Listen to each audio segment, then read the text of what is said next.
তারপরে গণপরিবহন। আমরা যারা গণপরিবহনে চলাফেরা করি অভ্যস্ত, এবং কলা লাগেই আমাদের, না করলেই নয়। তো আমি আমার ব্যক্তিগত একটা কথা আপনাদের সাথে শেয়ার করি, হয়তো আপনাদের সাথে মিলে যেতেও পারে, মিলিয়ে দেখবেন।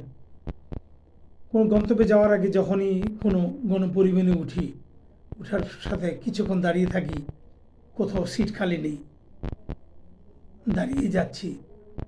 অনেকক্ষণ দাঁড়িয়ে দাঁড়িয়ে ভ্রমণ করার পর কোনো না কোনো সিট যদি খালি হয়ে যায়, আর সেই সিটে যদি বসতে পারি, বসার পরে খুব আরাম লাগে, খুবই ভালো লাগে, তৃপ্তি লাগে, খুবই তৃপ্তি লাগে।